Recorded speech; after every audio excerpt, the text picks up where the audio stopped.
Today we are going to open a book that has been the subject of more mystery, more controversy, and more deliberate misinformation than any other text in human history, apart from the Torah itself. I am speaking of the Talmud. There are those who would have you believe that this sacred library of Jewish wisdom is a book of dark secrets, a collection of arcane laws designed to control and deceive. They whisper about hidden passages and sinister teachings, and, in a way, they are right. The Talmud is indeed a book of secrets, but they are not the secrets the ignorant and the hateful imagine. The Talmud contains the secret technology of the soul. It holds the keys to mastering your own mind, the blueprint for transforming your reality, and the hidden pathways to accessing divine power. These are, in fact, the secrets that the rabbis of the mundane, superficial world, the rabbis of the status quo, do not want you to know. Not because they are evil, but because this knowledge, when truly understood, is a spiritual explosive. It shatters the prison of mediocrity and unleashes a level of personal power that the systems of this world cannot control. By the end of this video, you will understand what the Talmud truly is. Not a book of laws, but a living ocean of consciousness. You will learn the single most important secret the Talmudic sages encoded within its pages, the secret of the two creators living inside of you. And you will be given the practical tools to finally choose which one will rule your life. But first, you must declare your readiness to receive this knowledge. This is not for the faint of heart. Go to the comments right now and write, "I am ready to master myself." This is a declaration that you are finished being a slave to your impulses and are ready to become the king of your own inner kingdom. Our mission here is to build an army of 10,000 souls, not just believers, but spiritual masters who are ready to apply this ancient wisdom to their modern lives. If you are ready to enlist in this army of light, then hit that subscribe button now. And for those who are ready to take this mastery to the next level, to apply these secret principles to the creation of real-world wealth and influence, I have something for you. For a limited time, I am opening the doors to the Torah Millionaire Business School for just $299. This is closing soon. The Talmud is the ultimate textbook on the laws of spiritual and financial success, and in this course, I distill its most powerful secrets into a practical system for building your dynasty. The link is in the comments. Now, let me tell you about a crisis that almost destroyed me. I was a young man, just beginning my studies in a traditional yeshiva. I was filled with a passion for God, a burning desire to understand the truth. I dove into the Talmud, spending 18 hours a day immersed in its complex arguments and intricate debates. But the more I learned, the more lost I felt. I was taught the Talmud as a book of rules. Do this, don't do that. This is kosher, that is not. The discussions seemed archaic, irrelevant. We would spend weeks debating the legal ramifications of an ox goring another ox. My soul was starving. I cried out to God, "I came here seeking the living waters of Torah, and I am drowning in a sea of dry legalism. Where are you in this book?" I saw the rabbis around me, masters of the text, but many of them seemed joyless, rigid, trapped by the very laws they professed to love. I was on the verge of abandoning my studies, my faith, my entire path. The common enemy we are all fighting is not sin or temptation. It is the spiritual illiteracy that comes from reading God's Word with the eyes of a lawyer instead of the soul of a mystic. The enemy is the belief that the Torah and the Talmud are merely books of external laws, a code of conduct for the body. This is the greatest deception, the one that has kept our people spiritually impoverished for generations, even while we have been intellectually rich. The hidden mechanism is this. When you relate to God's wisdom as a set of external rules, you turn God into an external policeman. Your spiritual life becomes a fearful game of don't get caught. You are motivated by fear of punishment, not by love of the light. This creates a split within your soul. Your body wants one thing, your intellect knows the rule, and your heart is trapped in the middle, paralyzed by conflict and guilt. This is the spiritual prison that most religious people live in, and it is a prison they build for themselves. The cost of this illiteracy is your spiritual life itself. You will become a frum, a religious automaton, perfect in your observance, but dead on the inside. Or you will rebel, casting off the burden of the law, and find yourself adrift in a world without meaning, a slave to every passing desire. Both paths lead to the same destination, a life disconnected from the vibrant, joyful, and infinitely powerful reality of the living God. My breakthrough came when that same wise Kabbalist who had taught me about my birthday found me one night weeping over a volume of the Talmud. He didn't say a word. He simply closed the book, and then he opened it again to a different page. He pointed to a single line. "The Holy One, blessed be He, created the Yetzer Hara, the evil inclination," he read. "And He created the Torah as its tavlin, spice or antidote." Then he looked at me and said, "You think this book is about laws. You are a fool. This book is not a legal code. It is a user's manual for the human soul. It is a book of war. It is the secret training guide for the battle that rages inside of you every moment of every day. The rabbis are not debating oxen. They are debating the forces within your own psyche. You are not reading about them. You are reading about you." In that moment, the entire Talmud cracked open for me. The black letters on the white page began to dance. I realized the Talmud was not a history book. It was a mirror. The debates between the sages Abaye and Rava were not just historical arguments. They were the external manifestation of the internal war between the Yetzer Hatov, the good inclination, and the Yetzer Hara, the evil inclination.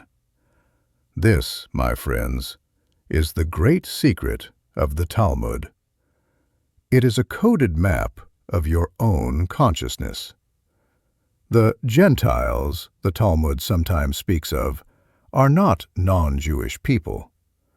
In the Kabbalistic reading, Gentile, or Goy, refers to the body, the animalistic, self-centered consciousness that is alien to the godly soul, the Nefesh Elokit.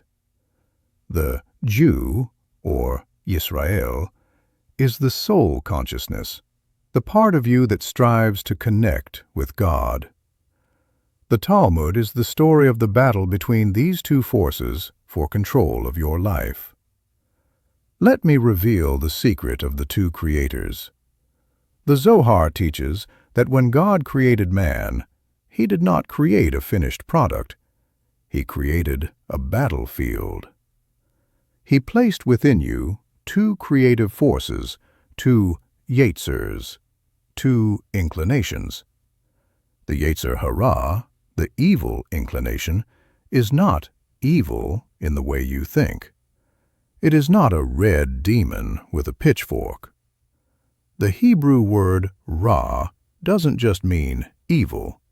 It means raw, chaotic, self-centered energy. The yetzer hara is your raw life force. It is your desire for food, for money, for pleasure, for power, for survival. It is pure, unadulterated, I want. It is a creator. It creates ambition. It creates passion. It builds empires. But it is blind. It serves only itself. Left unchecked, it will consume you and everyone around you. It is the goy consciousness within. Then there is the yetzer hatov, the good inclination. This is the voice of your godly soul. It is the part of you that yearns for meaning, for connection, for transcendence, for giving. It is the voice that whispers, "There is more than just me." It is also a creator. It creates love. It creates community. It creates art. It creates prayer. It is the Yisrael consciousness within.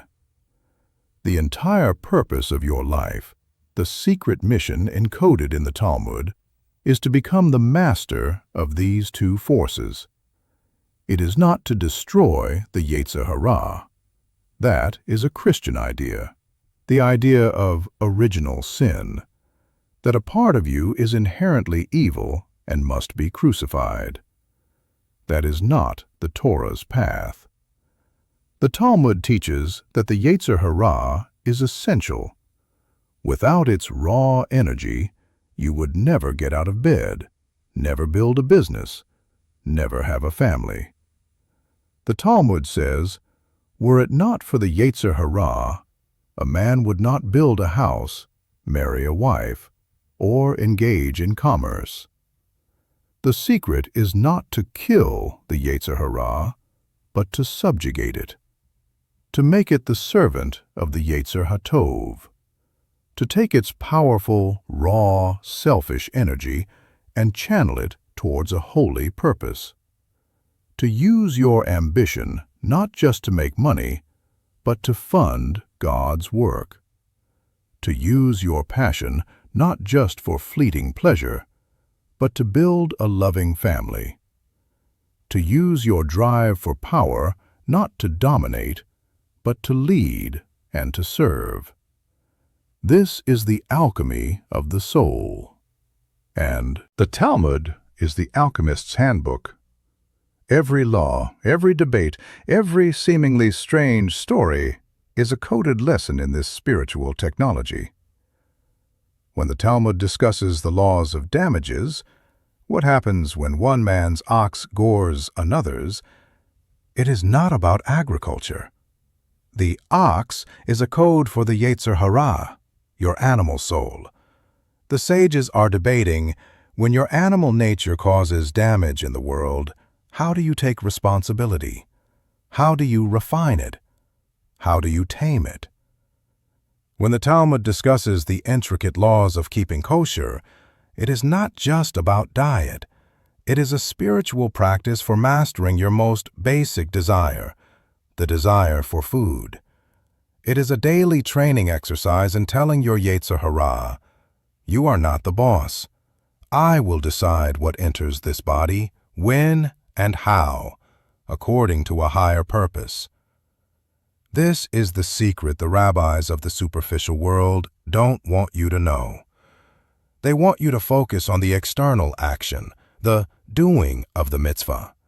But the Kabbalists, the true masters of the Talmud, teach that the action is just the container.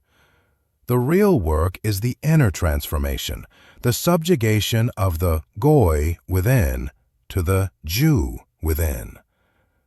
Now, let me give you the practical application. How do you begin to practice this spiritual alchemy in your own life? I will give you a 3-step protocol. I call it the protocol of the inner master. Step 1. Identify the two voices.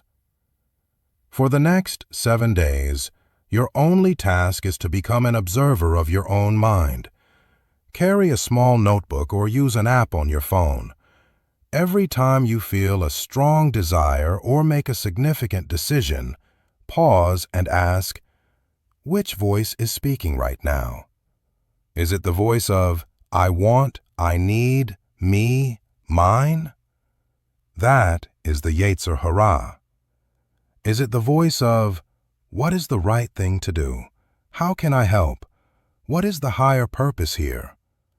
That is the Yetzer HaTov. Do not judge. Do not act. Just observe and label. This single act of awareness is the first step to mastery. You cannot command an army you do not know. I taught this to a client, a powerful CEO named David. He was ruthless in business, driven by a relentless need to win. He started this practice. After 1 week, he came to me, shaken. He said, Rabbi, it's terrifying. I'd estimate that 95% of my thoughts, my impulses, my decisions come from the first voice. It's all me. I never realized I was a complete slave. That awareness was the beginning of his liberation. Step 2. Feed the good, starve the raw. Once you can identify the two voices, you begin to consciously shift your energy. The Yetzer Hara is fed by immediate gratification. The Yetzer HaTov is fed by conscious, purposeful action. So, you must practice 2 things: holy delay and holy action. Holy delay.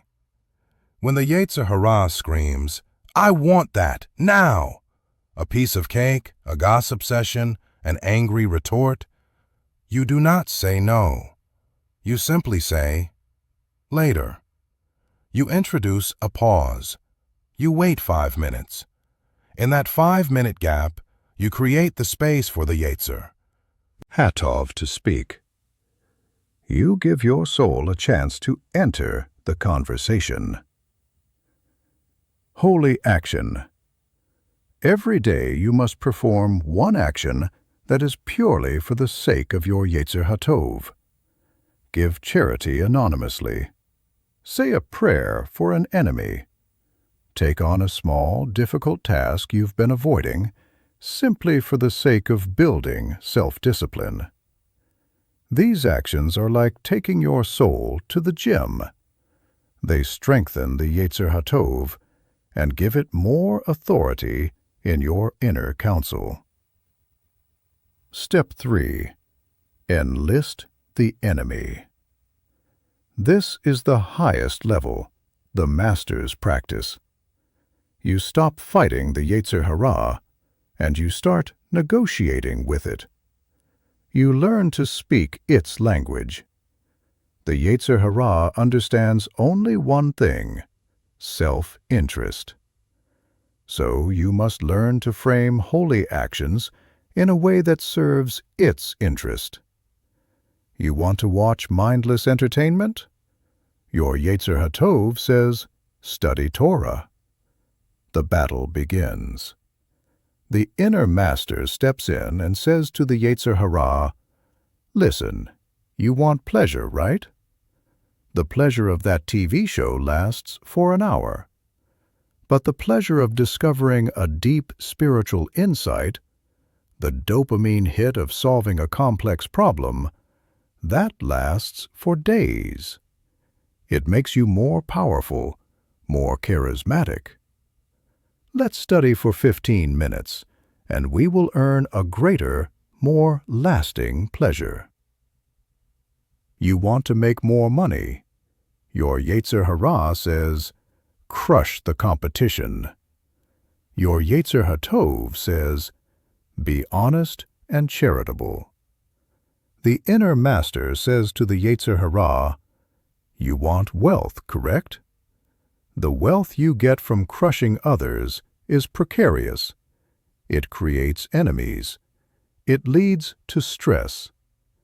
But the wealth you get from providing immense value, from building a reputation of integrity, from creating win-win situations, and from activating the spiritual laws of tithing, ma'aser, that wealth is stable, protected, and it multiplies. Let's pursue the bigger, safer, more permanent profit. This is the ultimate secret of the Talmud. You are not meant to be a battlefield. You are meant to be a king, ruling over a unified kingdom. A king who takes the raw, powerful, animal energy of his strongest soldier and directs it towards the highest and most glorious missions. So here is my challenge to you. For the next 21 days, you will become a student of your own inner Talmud. Here are your 3 immediate, non-negotiable actions. Begin the observer practice today. For the rest of today, simply label the voices. No judgment, just awareness. Schedule your holy action. Before you go to sleep tonight, decide on one small, concrete action you will take tomorrow purely to feed your Yetzer HaTov. Practice one holy delay. The next time you feel a strong, impulsive, I want, force yourself to wait just 3 minutes before acting. Breathe. Observe. Create the space for your soul to speak. This is the work. It is not easy. It is the work of a lifetime. But it is the only work that matters. The Talmud is not a book you read. It is a life you live. It is the path from being a creature of impulse to becoming a co-creator with God. The world is filled with noise, with people shouting about what they think is in this holy book. They take passages out of context. They read with an evil eye. They project their own darkness onto its pages. They are like a man who finds a surgeon's scalpel and, not understanding its purpose, declares it to be a wicked weapon. They are fools, lost in the darkness of their own spiritual illiteracy. You are not called to be like them. You are called to be a master, to pick up the scalpel of the Talmud and use it to perform the delicate, life-saving surgery on your own soul. Remember the words of our sages. It is not upon you to finish the work, but neither are you free to desist from it. The work of self-mastery is vast, but your mission begins today with one small, conscious choice. Shalom, and may you be blessed with the courage to open the book of your own soul, the wisdom to understand its language, and the strength to become the master of your inner world. Shalom.